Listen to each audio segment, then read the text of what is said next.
pourrait ouvrir dans la deuxième épître de Paul aux Corinthiens. Deuxième épître de Paul aux Corinthiens, au chapitre 12. Donc, on arrive presque à la fin maintenant de cette lettre, cette deuxième lettre aux Corinthiens. Donc, ce matin, on va lire le chapitre 12. Puis c'est toujours Paul qui défend son ministère parce qu'il y a des personnes qui s'avaient infiltrées à Corinthe puis qui s'opposaient à l'apôtre Paul, qui s'opposaient à son ministère. Donc, il parle ici d'une manière qu'il n'aurait pas faite avant, mais il croit qu'il doit le faire de cette manière-là pour défendre son ministère. Donc, 2 Corinthiens 12, on lit au verset 1. Paul dit, « Il faut se glorifier, cela n'est pas bon. J'en viendrai néanmoins à des visions et à des révélations du Seigneur. Je connais un homme en Christ qui fut, il y a 14 ans, ravi jusqu'au 3e ciel. Si ce fut dans son corps, je ne sais. Si ce fut hors de son corps, je ne sais. Dieu le sait. Et je sais que cet homme, si ce fut dans son corps ou sans son corps, je ne sais, Dieu le sait, fut enlevé dans le paradis. » Donc, quand il nous parle du 3e ciel, ça nous parle du paradis. Donc, il dit, il a été enlevé dans le paradis et qu'il entendit des paroles merveilleuses qu'il n'est pas permis à un homme d'exprimer. Je me glorifierai d'un tel homme, mais de moi-même, je ne me glorifierai pas, sinon de mes infirmités. Si je voulais me glorifier, je ne serais pas un insensé, car je dirais la vérité. Mais je m'en abstiens, afin que personne n'ait à mon sujet une opinion supérieure à ce qu'il voit en moi, ou à ce qu'il entend de moi. Et pour que je ne sois pas enflé d'orgueil, à cause de l'excellence de ces révélations, il m'a été mis une écharpe dans la chair, un ange de Satan pour me souffleter et m'empêcher de m'enorgueillir. 3 fois, j'ai prié le Seigneur de l'éloigner de moi. Et il m'a dit, « Ma grâce te suffit, car ma puissance s'accomplit dans la faiblesse. » Je me glorifierai donc bien plus volontiers de mes faiblesses, afin que la puissance de Christ repose sur moi. C'est pourquoi je me plais dans les faiblesses, dans les outrages, dans les calamités, dans les persécutions, dans les détresses pour Christ. Car quand je suis faible, c'est alors que je suis fort. J'ai été un insensé. Vous m'y avez contraint. Parce que, comme j'ai dit tout à l'heure, Paul n'aurait pas parlé de cette manière-là s'il n'avait pas été obligé de le faire, mais il le fait dans le but, comme je l'ai dit, de défendre son apostolat. Il dit, j'ai été un insensé, vous m'avez contraint. C'est par vous que je devrais être recommandé, car je n'ai été inférieur en rien aux apôtres par excellence, quoique je ne sois rien. Les preuves de mon apostolat ont éclaté au milieu de vous par une patience à toute épreuve, par des signes, des prodiges et des miracles. En quoi avez-vous été traité moins favorablement que les autres églises, sinon en ce que je n'ai point été à votre charge? Pardonnez-moi ce tort.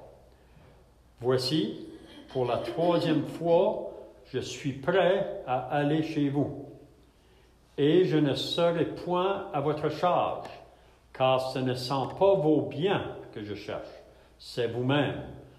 Ce n'est pas en effet aux enfants à amasser pour leurs parents, mais aux parents pour leurs enfants. Pour moi, je ferai très volontiers des dépenses et je me dépenserai moi-même pour vos âmes. En vous aimant davantage, serais-je moins aimé de vous? Soit je n'ai point été à votre charge, mais en homme astucieux, je vous ai pris par ruse. Ai-je tiré du profit de vous par quelqu'un de ceux que je vous ai envoyés? J'ai engagé Tite à aller chez vous, et avec lui, j'ai envoyé le frère. Est-ce que Tite a exigé quelque chose de vous? N'avons-nous pas marché dans le même esprit, sur les mêmes traces? Vous vous imaginez depuis longtemps que nous nous justifions auprès de vous.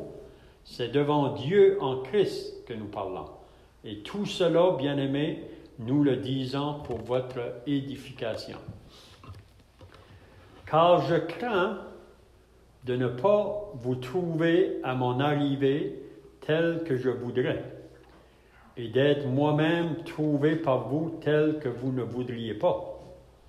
Je crains de trouver des querelles, de la jalousie, des animosités, des rivalités, des médisances, des calomnies, de l'orgueil, des troubles.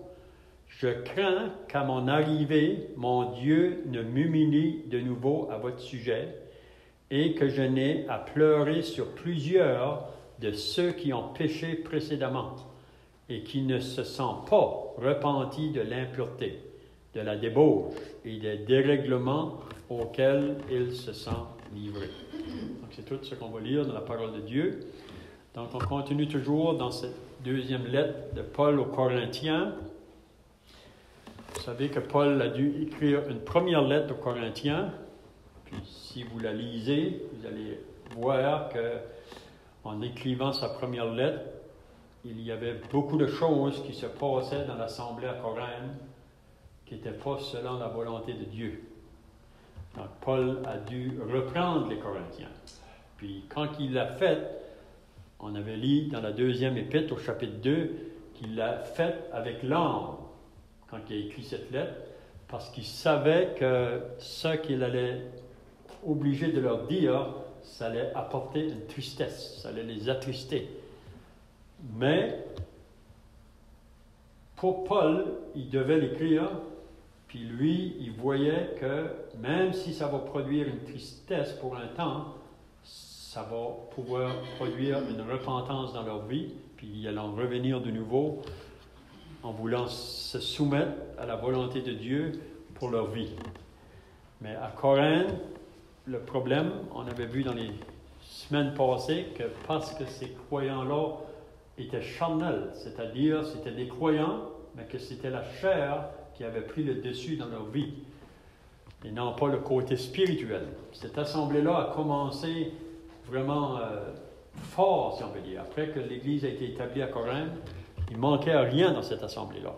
Ils avaient une connaissance de la parole, ils avaient reçu tous les dons nécessaires pour pouvoir fonctionner comme une assemblée, mais après un certain temps, après que Paul est parti de là, Paul avait été là 1 an et demi, mais après qu'il est parti, on voit que la chair a pris le dessus.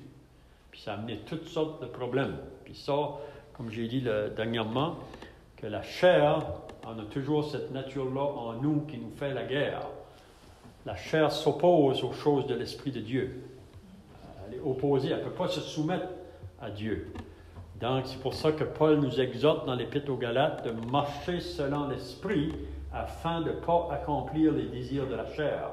Donc, la seule manière que chacun de nous, qui appartenant à Dieu, pour avoir la victoire sur le péché, la chair, le monde ou le diable, c'est une marche par l'Esprit. Puis une marche par l'Esprit, on comprend que c'est de maintenir une communion avec Dieu de jour en jour, de ne pas permettre rien qui viendrait mettre obstacle à cette communion. Donc, Paul a écrit la première lettre, puis on peut voir, quand on lit la deuxième lettre, qu'il y a eu une repentance qui s'est produite parmi ces croyants-là. Puis ils ont été restaurés, ils sont revenus. Mais il y a encore des personnes à Corinthe qui n'avaient pas encore arrivé pleinement à comprendre l'apôtre Paul. Puis même on voit que la raison, c'est qu'il y a des faux qui s'avaient infiltrés parmi eux. C'est eux vraiment qui avaient détourné les croyants de l'apôtre. Donc, Paul amène maintenant sa défense. Donc, ce qu'on voit ce matin, au verset 1 du chapitre 12, Paul avait dit ça aussi dans le chapitre 11, le chapitre précédent. Il dit, il faut se glorifier, cela n'est pas bon. Vous savez, c'est pas bon de se glorifier, de vouloir s'élever. Vous savez que notre nature qu'on a charnelle, elle veut toujours avoir s'élever. Puis même, vous savez, on vit dans un monde aujourd'hui, pourquoi il y a tant de guerres, puis il y a tant de blessures, de familles brisées, souvent c'est l'orgueil. Vous savez, l'orgueil, on n'est pas prêt à prendre une place d'humilité. On veut avoir la première place, on veut que c'est moi qui... C'est ça que même on lit dans la deuxième épître à Timothée, que Paul dit que dans les derniers jours, les temps vont être difficiles. Pourquoi? Parce que l'homme sera égoïste.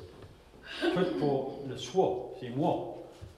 Et, l'homme, ça dit, va aimer l'argent, l'amour de l'argent.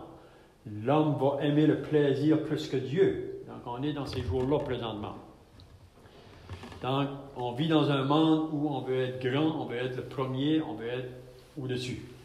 Puis souvent, pour le faire, il faut faire du mal à celui qui est à côté de moi pour pouvoir m'élever. Mais Paul dit, il faut se glorifier, cela n'est pas bon.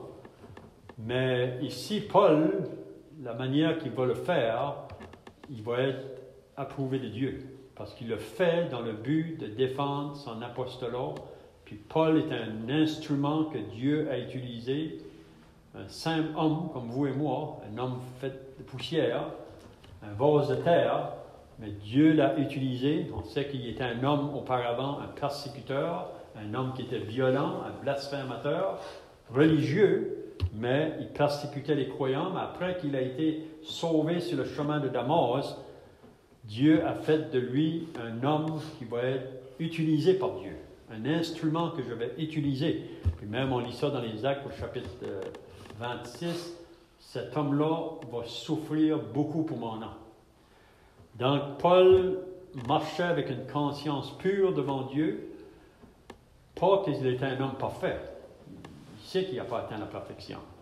Mais il marchait avec une conscience pure, puis il savait que le travail qu'il avait fait à Corinthe, que la puissance de l'Esprit de Dieu avait travaillé dans cet endroit-là, mais qu'il y a des personnes qui sont venues après. Vous savez, c'est toujours la même chose aujourd'hui. Si on va avec le message de l'Évangile, les hommes vont être sauvés. C'est pas longtemps après que le diable va venir pour faire son travail, pour essayer de mettre des embûches. Donc, à Corinthe, c'est ça qui est arrivé. Donc, Paul va parler d'une manière, puis Dieu, je crois, approuve ce qu'il fait. Mais ce n'est pas pour se lever. C'est vraiment pour se mettre en contraste avec les autres qui se disaient apôtres, mais qui n'étaient pas. Donc, il dit, j'en viendrai néanmoins à des visions et des révélations du Seigneur. Donc, ici, quand il mentionne les premiers versets, il ne dit pas que c'est lui. Il ne dit pas qu'il parle de lui, là. Il dit qu'il parle, je connais un homme, mais c'est vraiment de lui qu'il parle. C'est vraiment de lui qu'il parle. Donc, il dit qu'il a eu des révélations et des visions du Seigneur. Puis on croit que ça, c'est arrivé après qu'il a été sauvé sur le chemin de Damas. Vous savez que Paul a été amené par la suite dans le désert de l'Arabie. Puis il a été là pour 2 ans. Puis c'est probablement là que le Seigneur s'est fait connaître à Paul d'une manière qui a révélé beaucoup de mystères. Puis Paul a été l'homme qui a révélé ces mystères-là, ensuite à l'Église. Donc il dit, je connais un homme en Christ qui fut, donc il parle comme si il parlait de quelqu'un d'autre, mais c'est vraiment de lui-même. qui fut il y a 14 ans. Donc, c'est 14 ans auparavant. Ça, c'est le jour qui a été arrêté sur le chemin de Damas, puis ce qui s'est passé ensuite. Ravi jusqu'au 3e ciel. Donc, il dit qu'il a été ravi jusqu'au 3e ciel. Il a été ravi dans le paradis. C'est ce qu'il dit par la suite. Vous savez, le premier ciel, pour moi, c'est ce qu'on peut voir de nos yeux. Et on peut voir ce qu'on peut voir de nos yeux. Le deuxième ciel, pour moi, c'est le ciel des astres ou des planètes. Le troisième ciel que Paul nous parle ici, c'est vraiment dans la présence de Dieu.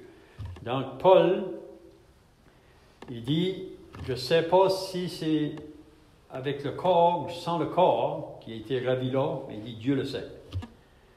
Il dit au verset 4, fut enlevé dans le paradis et qu'il entendit des paroles merveilleuses. Donc, quand que Paul a été ravi dans ce lieu-là, dans la présence de Dieu vraiment, c'est un peu ce qu'on voit dans l'Apocalypse au chapitre 4. Vous savez, quand que Jean a regardé vers le ciel, il a vu qu'une porte était ouverte, puis il a entendu une voix, monte ici. Puis si vous lisez le chapitre 4 et 5 de l'Apocalypse, vous voyez Jean qui a une vision de ce qui se passe dans le ciel. Il a vu celui qui était assis sur le trône. Donc ici, Paul nous dit un peu la même chose, qui a été ravi, puis dans ce lieu-là, il a entendu des paroles merveilleuses.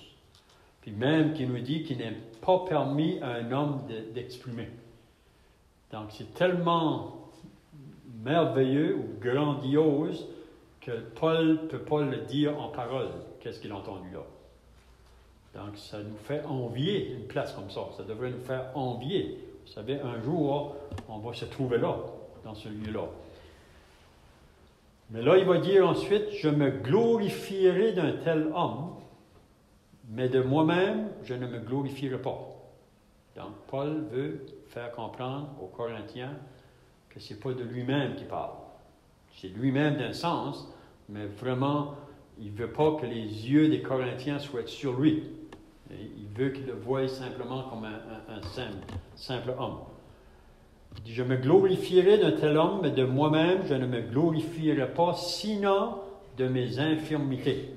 Puis on a déjà vu ça, que Paul, quand il défend son apostolat, il ne raconte pas trop ses exploits qu'il a faits.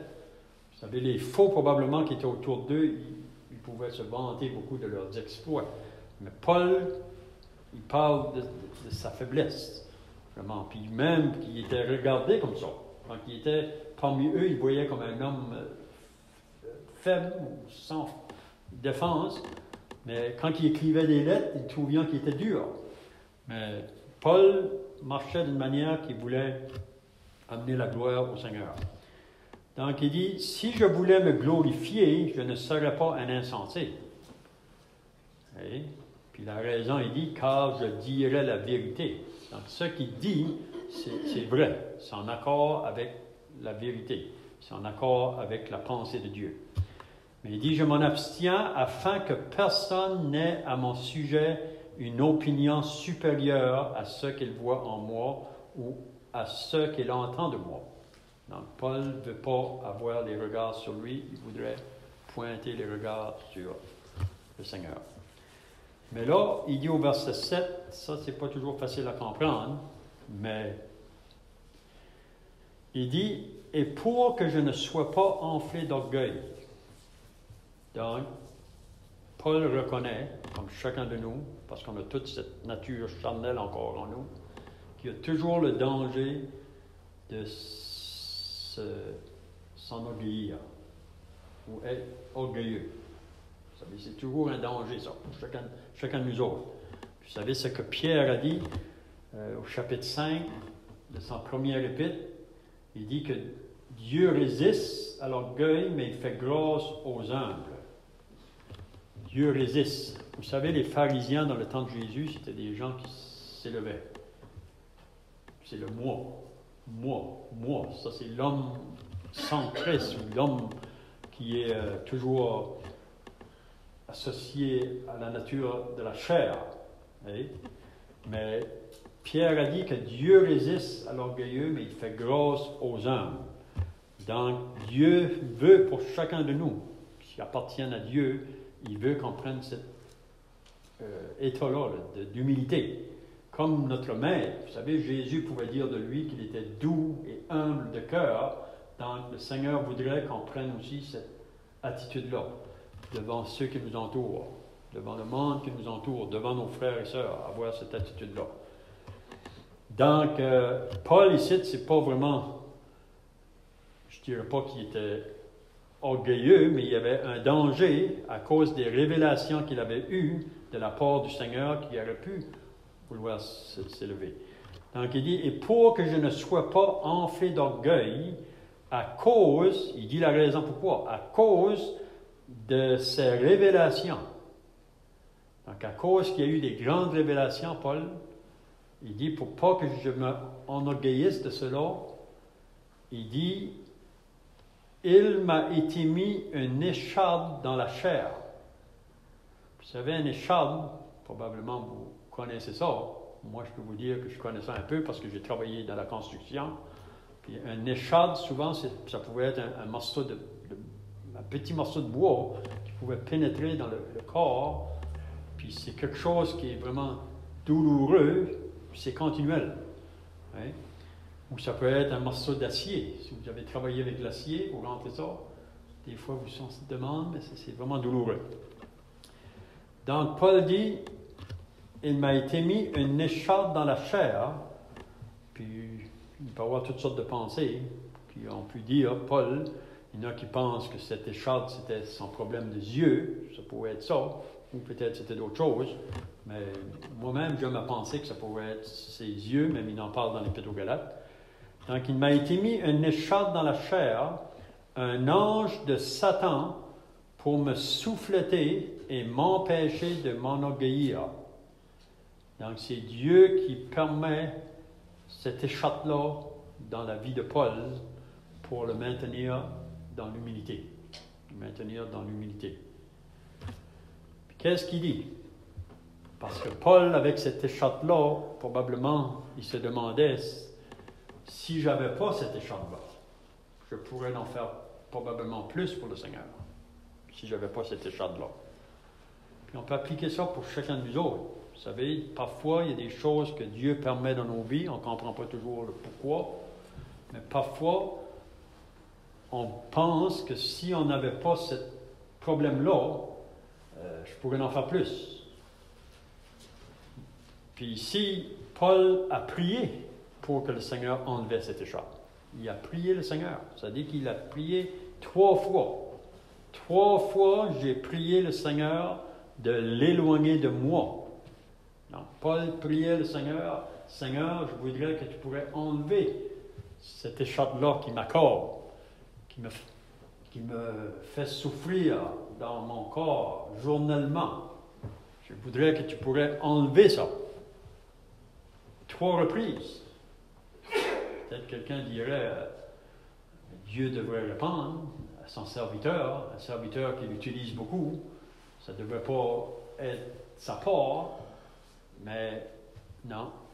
3 fois, il dit, j'ai prié le Seigneur de l'éloigner de moi, et il m'a dit, donc le Seigneur a dit à Paul, ou qui a fait comprendre à Paul, ma grâce te suffit.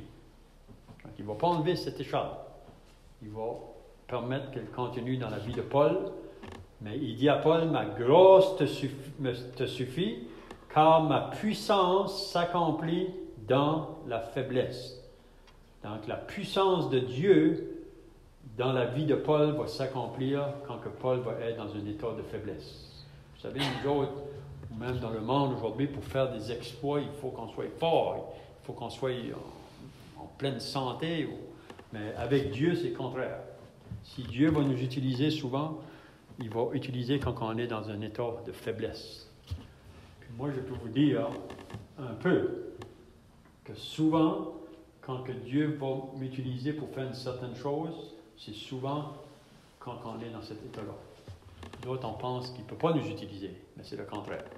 Donc, c'est ça qu'il dit à Paul, ma grâce te suffit, car ma puissance s'accomplit dans ma faiblesse. Regardez qu'est-ce que Paul dit après. Paul a compris une vérité, puis ça serait bien si chacun de nous comme chrétien, on pourrait saisir aussi cette vérité-là. Parce que dans le monde vraiment religieux, ils ne comprennent pas cette pensée-ci. Il dit, je me glorifierai donc bien plus volontiers de mes faiblesses. Donc, Paul dit, il a compris une chose. Je me glorifierai donc bien plus volontiers de mes faiblesses, afin que la puissance de Christ repose sur moi. Donc, c'est comme quand on a lu aux 2 Corinthiens au chapitre 4, oui, chapitre 4, quand il parle que nous portons un trésor dans des vases de terre, afin que la puissance de Dieu puisse être manifestée en nous. Donc, le Seigneur prend plaisir de nous utiliser quand on est dans des conditions très pénibles parfois. On ne comprend pas toujours. Mais Paul dit, je me glorifierai donc bien plus volontiers de mes faiblesses, afin que la puissance de Christ repose sur moi. Puis on va terminer, je vois que le temps termine. Il dit, c'est pourquoi je me plais. Donc ça, ce n'est pas un langage naturel, ce n'est pas un langage de la chair. Vous savez, la chair, elle voudrait voir ça différent. Et moi, je suis fort. Hein? Je fais les choses par ma force. Mais Paul a compris, on lit ça dans l'Épître aux Philippiens, je suis fort par celui qui me fortifie. Donc c'est pourquoi je me plais dans les faiblesses. C'est ce que Paul veut dire.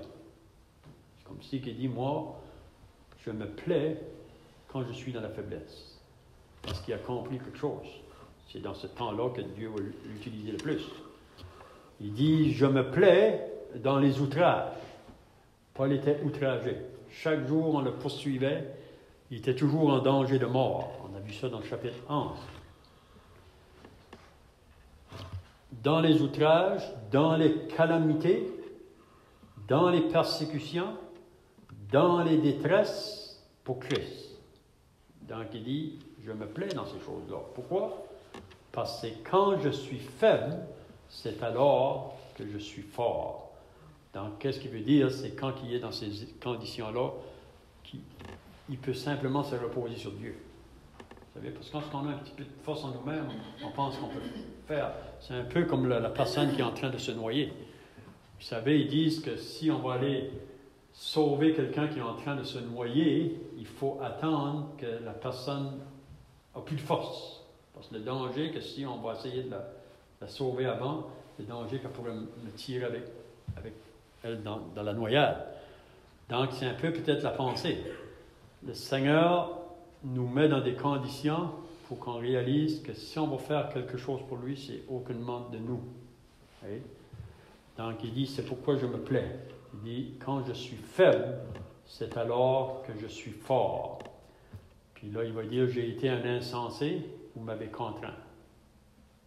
Ce qui veut dire, la raison que j'ai parlé de même, c'est parce que vous me poussez à parler comme ça.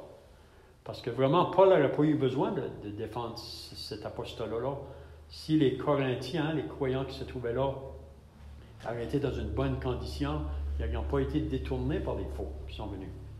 Puis c'est ça qu'il dit au verset 11, c'est par vous que je devrais être recommandé. Donc c'est vous qui devrez me recommander, pas moi-même. Parce que Paul, c'est lui qui a été l'instrument utilisé pour aller à Corinthe. Puis vraiment, l'œuvre qu'il a faite dans cette assemblée-là était une preuve que Dieu était réellement avec lui, puis qu'il était réellement un vrai apôtre de Christ. Donc, on finit au verset 11, « Car je n'ai été inférieur en rien aux apôtres par excellence. » Donc, les autres se disaient apôtres, mais qui n'étaient pas. « Quoique je ne sois rien. » Donc, on pourra continuer la prochaine fois dans ce chapitre. Donc, on va terminer par la prière. Notre Dieu et notre Père, nous voulons nous arrêter pour venir devant ta présence. Nous réalisons ce matin que